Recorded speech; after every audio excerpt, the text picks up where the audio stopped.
Welcome to Action Coach's Business Spotlight Series. I'm Rich Wainwright, business coach, trainer, and speaker, and I'm really pleased to be shining a light today on Joe Graziano from Growth EQ. Welcome to the series, Joe. Thank you, Rich. Nice to be here. Super. So, please tell us about your business. So, yes, my business is called Growth EQ. It's an executive search firm, and it's focused on exclusively on the technology sector. My clients are almost, in every case, VC-backed or venture-backed startups or scale-up businesses. So they're companies with some interesting IP, whether that's software or some sort of hardware play. Mostly it's a SaaS software proposition, and they're looking to commercialize that technology and take it out to market. And they require executive leaders to help them get there. So I appoint chief executives and chief technology officers and heads of sales and marketing and operations as well. Anything at board level. And typically my clients look for individuals that have gone through a growth journey with a business before. They have experience of having gone through that kind of successful growth journey with some sort of liquidity event at the end. Yeah. So they have the scars and bruises, if you will, the wisdom and the experience of how to navigate the problems and get to the end result as frictionlessly as possible, I suppose. Yeah, that's so important. So many businesses I've experienced as I've gone into work with them, they're recruiting people for where they currently are. Even worse sometimes for where they've, someone who's not even experienced business at that level and hoping that somehow they can take them forward. Yes. It's always music to my ears when I hear people recruiting people for where they want to be. Yes. Where they are. Yeah, absolutely. And it's always about attracting people to the opportunity, and the term headhunter, I've never liked that term. It sounds so aggressive, and it's not true at all, because I don't think I've ever hunted ahead in that regard in my life. Most of my candidates that inform a shortlist are recommended to me through my network. Yeah. And that's how most search firms work, I suppose. But it's not just about trying to attract someone away from their current job, because their journey within that business may not be complete yet. Yeah. You have to find people at the right point in their career. When they are compelled to do something new, when they've got that appetite, especially for startups and scale-ups, where that energy, you have to completely immerse yourself into it. So yeah, I can talk about this all day long. Of course. And is there a particular geographical focus? Obviously, we're both here in Cambridge, one of the hubs of not just the UK, Europe, one of the hubs of the world, really, for these kind of startup, scale-up, venture capital-backed businesses. Are you beyond the realms of Cambridge, or particularly focused here? Yeah, so my network stems from Cambridge. I've been living and working in this town for nearly 20 years now. I would say that in terms of business mix, in terms of revenue, probably only about 40% of it comes from Cambridge businesses now. Okay. I think I do lots in London. I do a bit in Manchester and down on the south coast in Exeter as well. I've done some work. So it's quite spread out. It's UK wide, but Cambridge and London tend to be the two sort of epicenters, if you will. Yeah, I was reading some great stuff in a venture capital magazine the other day about the investment pouring into Sheffield. Yes, in startup scale-ups as well in Sheffield. So I think there's more to the UK, of course, than just the Cambridge stuff. But I suppose this is the epicenter. I think a lot of university towns are learning from the Cambridge and Oxford model, and I think that's great. Warwick is an exceptional place, and also university with lots of science and innovation. That's a good use case. They're very well established. But yes, Sheffield. I mean, I went to university in Hull. Even Hull now, not to discredit Hull, but they're really focusing on the identity of spinning out technology to kind of really help their economy locally and employment as well. So it's good to see this kind of replication of this Cambridge model around the UK. Oh, fantastic. And what's your role? How long has the business been going? What's your role in it? And how has that maybe perhaps changed over time? Good question. So I'm a managing director. I've had Growth EQ for about nearly 4 years, 3.5 years, coming up to 4 years. And it's changed. How's it changed? It's changed because this is the first time I've had my own firm. I've always wanted to. I've always had that kind of sort of entrepreneurial spirit in me, I suppose, to kind of have my own firm. but I had to be at the right point in my career to have the kind of credibility and credentials as well. So it was a kind of waiting game for me. And I worked very hard to make sure I built up my network so that when I pressed go on Growth EQ, which has been in the pipeline for many years, I was well positioned to just go and get it. So it's changed because I think my business has got a starting to get an identity beyond just me, which is quite nice. The name, I'm very aware that as a small agile firm, there's me and there's two people that support me in my business, but predominantly it's me kind of in the engine room of the business, driving it every day. I'm aware that it's me that's out there, but people are now recognizing my name as its own entity. And that's great. You know, that's a great sort of litmus test for me in terms of the power of my marketing and the work that I'm doing here. So, yeah. Oh, brilliant. So, I mean, going back for 4 years then, so it was a decision you made to go before we heard of this thing called a coronavirus and a pandemic. So how was that for you? So I was a few months in when I was quite a few months in actually, and all of a sudden it was the Wednesday, I think it was the Wednesday, 23rd of March or 24th of March. And I had 3 clients call me that morning, pretty much back to back saying, we need to cancel the search or we need to postpone the search because there was so much uncertainty at that point. None of us knew what we were doing. And I just remember coming off the phone thinking, okay, interesting. But then within a couple of weeks, a client contacted me about a chief finance officer role, CFO role. So I kicked off that piece of work. Then a CTO role, chief technology officer opportunity came to me. So I was actually quite busy. I think I'm someone that needs people around me pretty much all the time. Otherwise I get very insecure. So that was a challenge. But you know, we have these technologies like video technology, Zoom and whatnot, and it helped loads. So I think my naivety, to a point, all of us were in the same boat, but I think my lack of knowing how long it would go on for and the significance of it at that early point was to my advantage, actually. Ignorance is bliss. Yeah, well, I started my business in 2008, just as this thing called the global financial crisis was starting. I'm aware, yeah. This is, two recessions, I suppose, in a sense. Or shall we say 2 massive hits to the economy. Certain elements of the economy, of course, don't go into recession. Certain geographies don't go into recession. And if you're lucky enough to be in the sort of industry you're in, perhaps it's a little bit less impacted by things like that than others. So interesting times for sure. And I was I think, you know, being in the technology sector, I think that helped because it's been relatively protected. You know, it's not like I was, you know, leisure and tourism and whatnot, which obviously had a massive impact, God forbid. So I was, that was advantageous. Yeah. Well, I mean, I would ask a different question before this one, but let's just go into challenges. What have been some of the biggest challenges that you've overcome along the way? So before, can I just answer that by giving a bit of context and background? Would that be? So I was with a firm, a boutique exec search firm for the best part of 10 years. Was great for my network, did some great work there. And then I kind of thought to myself, I want my own firm. You know, this is great, but I think I can do this better or differently. And I think it would be more complementary to the types of clients that I want to work with and for.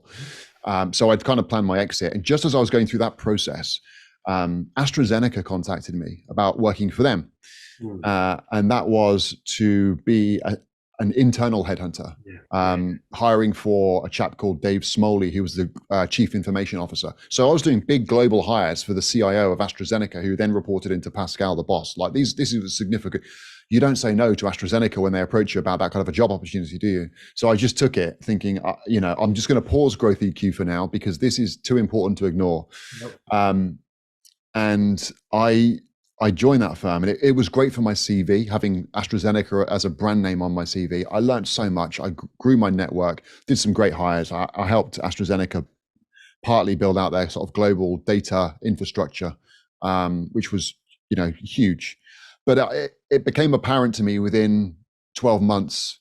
I was there for about 18 months in total, but within 12 months, I realized that AstraZeneca is 65,000 people, and it is not my world. I felt as though I was missing that kind of being in the cold face with the clients, being at the boardroom table, presenting my shortlist to the people, and really kind of feeling and seeing that impact help a business to change and grow.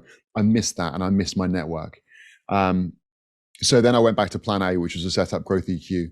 And I think probably one of the, to answer your question, eventually, I think one of the challenges that I first overcame was I didn't have anyone I could pick up the phone to begin with, to say, what do I do about this? How do I write this email? I could just do with someone else's, I've got friends and I've got a mentor, but someone in the team with you, pitching the same. I was missing that, and that was a real challenge. And it took me a little while to overcome that initially. But I think, I had to learn to be good at things that I wasn't previously good at. And I think kind of being tenacious and being motivated and keep on fighting every day, despite not having a team around me, that was something that I learned. And I'm grateful for that, because I'll carry that forever. Yeah. I mean, it always makes me smile. There's a number of times I've asked business owners about their early days of coming out of, say, corporate or a bigger business into their own, and often the paper jam in the printer. Yeah.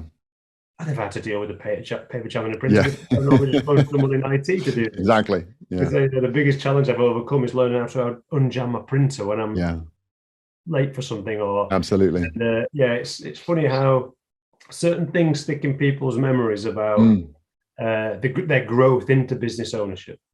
Yes. Yeah, absolutely. If they haven't come off the tools, so to speak, into business ownership, with those sort of those experiences. So brilliant. Okay, that's the challenge. What about some of the big wins? What some of the big successes that you've had? I think sort of the opposite of that, really. It's interesting. I've always been good at hiring people, by leading a search, identifying talent, attracting talent, crucially. I've always been good at that. I had to learn to be a business person, actually. I've always liked the idea of that, but I've never done it before. So that was a real success for me. And I got to a point, probably after it was well into my second year, when I felt as though for the first time I was on top of my business and being very strategic with how I thought about my business. Because for the first 18 months, I was in it. And it was just blood, sweat, and tears and stress. And, maybe I had more hair at the beginning of this process, who knows? So learning to be a business owner and being strategic, I don't think, we all like to think we're strategic, and we all like to think we're good leaders, don't we? But, well, sometimes we do. But I don't think naturally I was, but I've acquired skills along this journey that, again, that will be with me forever now. And I think becoming a business manager is one of them. And you don't really know what that's like until you do it. Yeah. Just this morning, referring to some statistics, German research, 79% of managers think they're great managers. 69% of employees think their managers are poor. Yeah.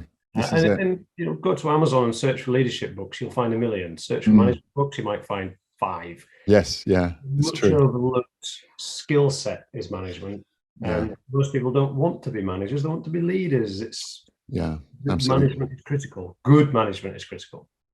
And I've always been, people in my career, people have always promoted me to be a manager of a team. If you're good at the job, they promote you to be the manager of the team. So, you're good at your job. It's a different skill set.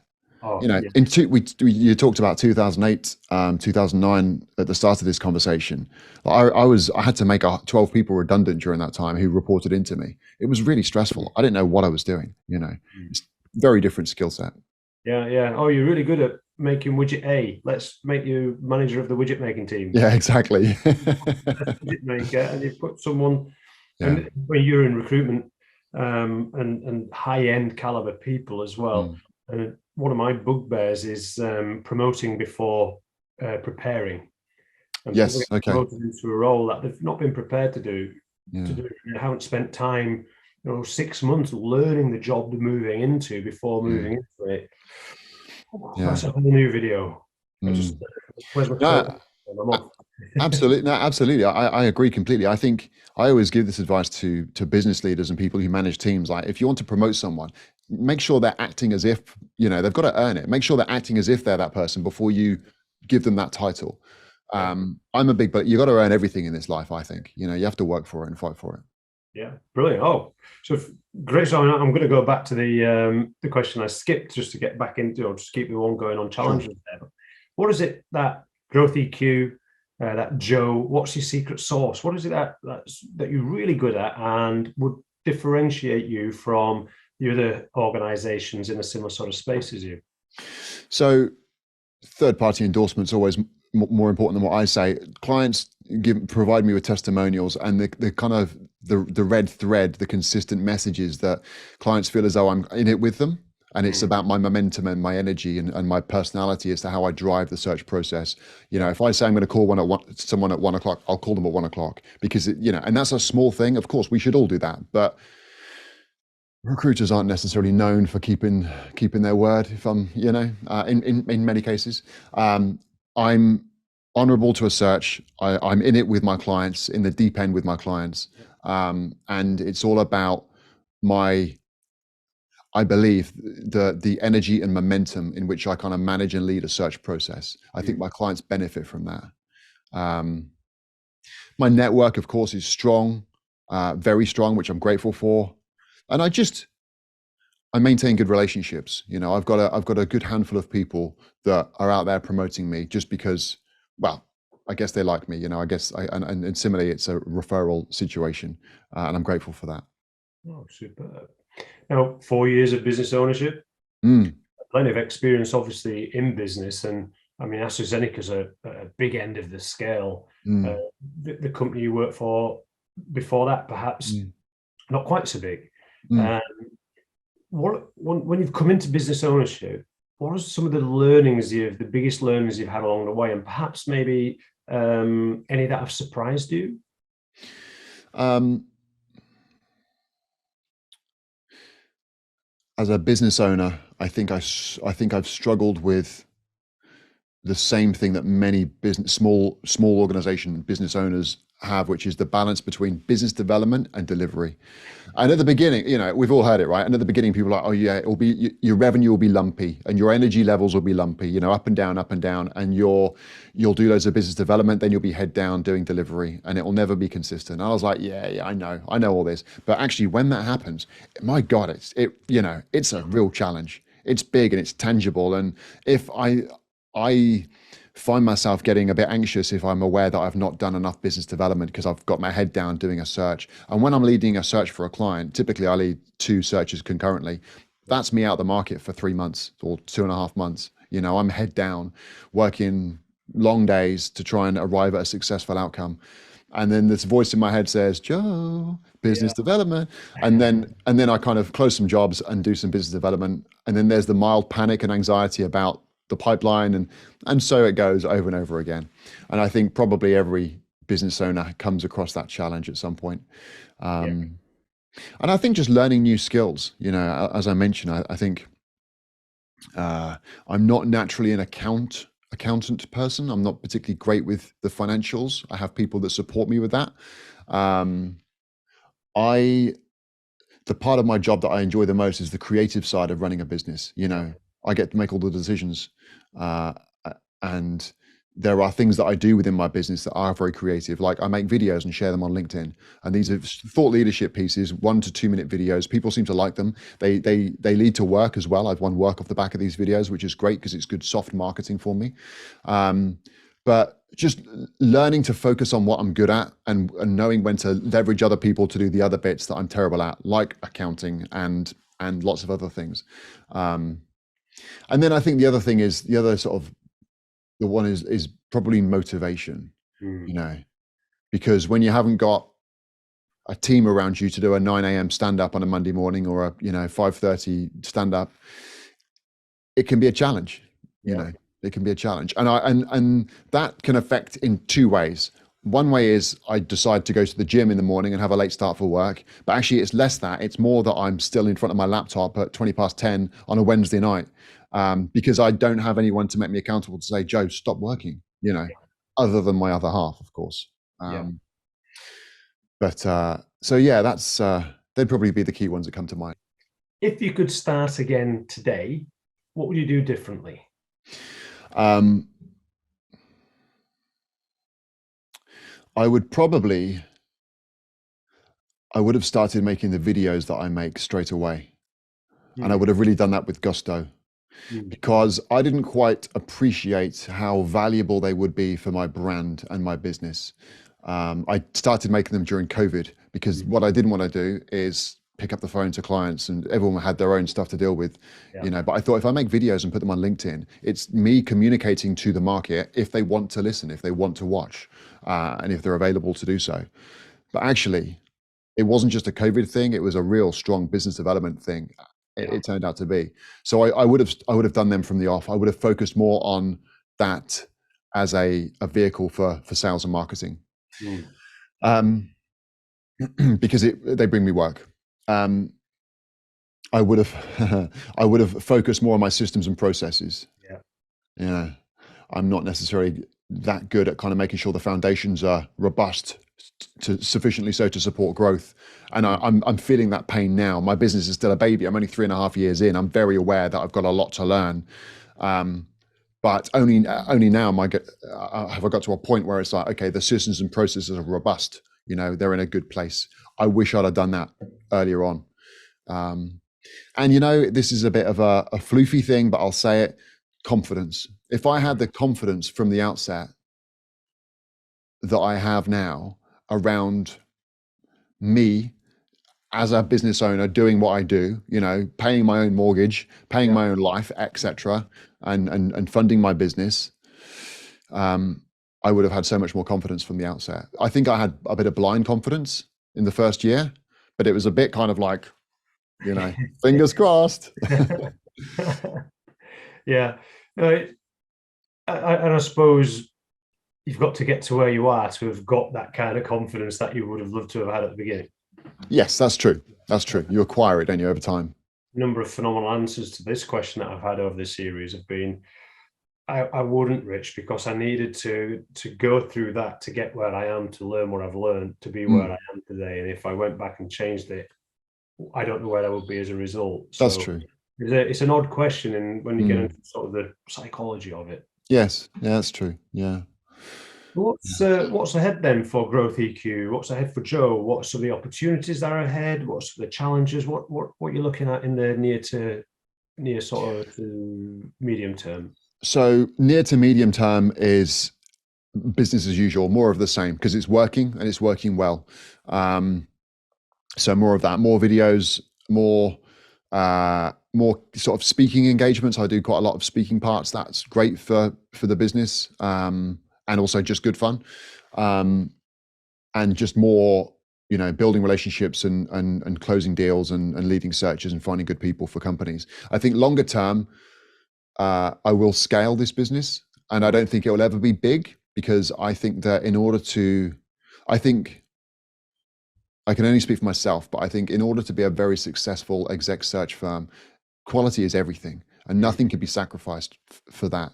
And I think that if my business continues to be small or on the smaller side, it means that I don't have to have, you know, ridiculous, crazy revenue targets. I can focus on making sure that the few searches I take on each year, I can give them the attention and commitment they deserve. Because, you know, I work with startups and scale-ups. Like it can't go wrong. You know, I have to be in it with these companies, and that takes me to kind of immerse myself in the client and in the business as well. You can't rush that, and you can't scale too big, I don't think. It's hard to find the right people in my industry as well. So, but it will scale. I'll have perhaps, you know, a small team of people supporting me on a more permanent basis. Yeah, brilliant. And what do you think might need to change within you or within the team that you've currently got to realize these opportunities and overcome the challenges that will be along the way? It's a capacity thing. I think I need to remove myself from the kind of engine room of the business more, so that I can focus more on business development and strategic leadership, and have someone else or two people doing the graft for me. Not entirely. I couldn't sit in front of a client with a shortlist if I haven't been instrumental in that process. But there are parts of that, the research stage, let's call it, that doesn't necessarily need to be done by me. So in order for me to realize that, I need to get out and sit on top of my business even more. Fantastic. I'm just passionate. I'm curious about this. I love this stuff. I literally could ask 1,000 more questions and get deep into that. But in terms of sort of your mindset, what comes to mind when you think about success, Joe? What comes to mind when I think about success? My identity, actually.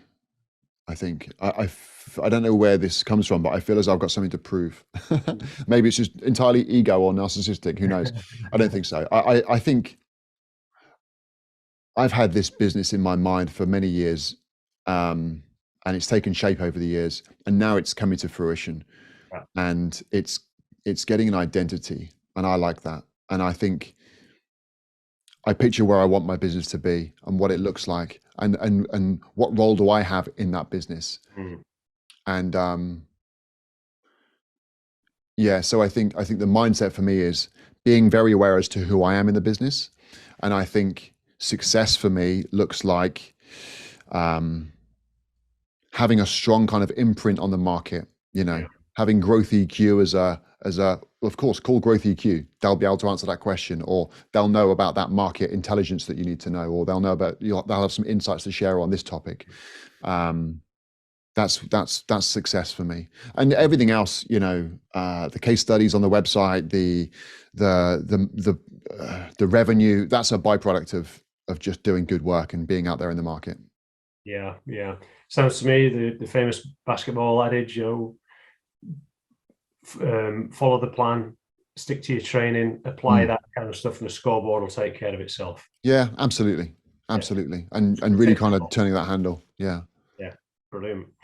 And 3.5, 4 years in now, what would you say to someone who's thinking about starting their own business?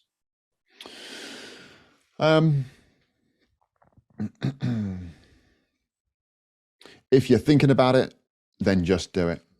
Make sure you're financially secure, make sure you've got a cash runway, and just throw yourself into it with gusto, because there's nothing more rewarding if that's something that you've got this real kind of, desire to do. Don't hesitate, just go for it, but put everything you've got into it, because that's what it takes. Yeah. Working capital. Yes. Working capital.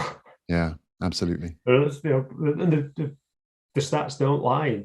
9 out of 10 businesses fail in their first year, and the majority of the businesses are out of cash. It's about getting that cash right at the beginning. That's a big hint. So that's a great point. Thank you, Joe. So I've really enjoyed this, and I'm sure our viewers will too. We're going to put your details in below this video, wherever we do post it. I always ask this question: is there in particular any of or all of the following that you would really like to get in touch with you? So clients, potential team members, potential investors, suppliers. What are you looking for in the near to medium term that could be really beneficial and helpful for you? It's a good question. Thank you. I think in the near to medium term, always clients. Love to meet new people, love to learn about new businesses. Whether they want to actively partner with me to lead searches for them, or if they just want to have a conversation, and ask about the market and whatnot. I love meeting people. Investors, maybe. Recommendations, always. Probably all of those, but clients at this point in time. Yeah, brilliant. Going to be quite cheeky, and I'm going to ask you, what do you say to someone who was thinking about doing this video, going through this process and being part of this series? I'd say do it. It's great fun. It's very nice to take time out from a very busy day just to kind of talk about the business that I'm running, because I spend most of my time talking about other people's businesses and selling other people's businesses. So it's nice to kind of catch my breath and kind of reframe and have this kind of conversation, which feels quite inward for me, but in a really lovely, satisfying way. So absolutely, do it. Any final thoughts before we close? I'll probably watch this back when it goes live, and I'll probably think of lots of much better questions. But yeah, exactly. But you can just edit them in post. I'll just send you them, and you can just add them in post. Sorry, that was a fantastic question. That was a fantastic answer. Oh, maybe we could do a follow-up in 6 months' time. Yeah, there we go. Pretty cool, wouldn't it? Yeah, absolutely. And then we not look at the last 3.5 years. We say, well, come on, what's changed in the last 6 months? Yeah, that's interesting. Yeah. Cool. especially since we're at the beginning of or near the beginning of an interesting year macroeconomic wise. There's lots going on. Yeah, don't listen to the news, everyone. It's a damn sight better than what they're saying it is. Yeah, absolutely. Yeah, absolutely. Yeah. Fantastic. So, Joe, with that, thank you. On behalf of our viewers, Action Coach, me, myself, I thank you and I wish you all the very best in what looks like a very exciting future. Thank you. Thank you very much. Thank you.